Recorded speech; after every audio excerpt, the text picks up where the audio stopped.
Shuddering, Faith wrapped her arms around herself. She was grateful to be able to take a deep breath at last, though the effort sent shards of pain lancing through her chest. Where were her fellow hunters now?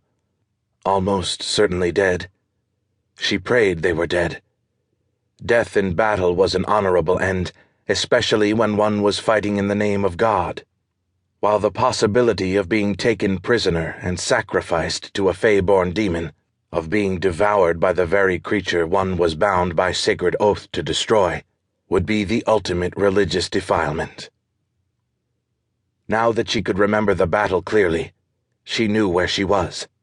The demon must have wanted to exact vengeance upon her for her final attack, and had ordered its followers to bring her here. Or perhaps it had done so itself. Either way, she was not to be allowed to die in battle, or even as a messy sacrifice on some pagan altar. That kind of death would be over too swiftly. They had left her alone in the forest. All about her were trees, or rather, what might have been called trees in a more wholesome setting. These were twisted, sickly structures, covered with a mottled patchwork of parasitic growths, hollowed out by colonies of nacreous insects. High in the canopy overhead, where sunlight reigned, there might be a smattering of normal life, but everything below that reeked of death and disease. And power. Currents of earth Fae so corrupt, so malevolent, that they made her skin crawl. Normally she couldn't detect such things, lacking an adept's vision. But in this place, the power was so concentrated that she could feel it all about her. Its visceral foulness made her want to vomit.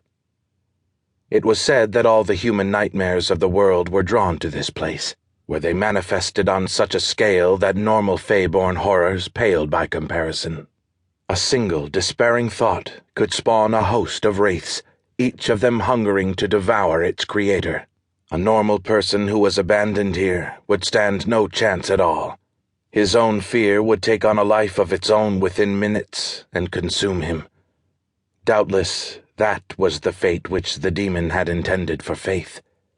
A slow and painful demise, fleeing the claws and teeth of her own inner fears until finally they ripped her to pieces. With a trembling hand she drew her sword from its sheath. The blade was dull to her eyes, and crusted with dried blood from her battle, but she knew that to Fae-born creatures it glowed with sacred fire. Had her enemy left her this one weapon because it repelled him so much that he could not bring himself to remove it?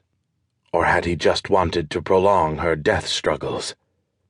One sword might not be enough to hold every nightmare creature in this blighted realm at bay, no matter how many prayers clung to its blade.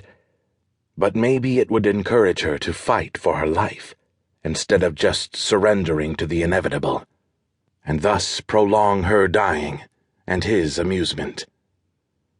But the demon had not known about her special gift. To keep listening to this audiobook, I've left you a link in the description so you can do it, at no cost thanks to Audible's 30-day free trial.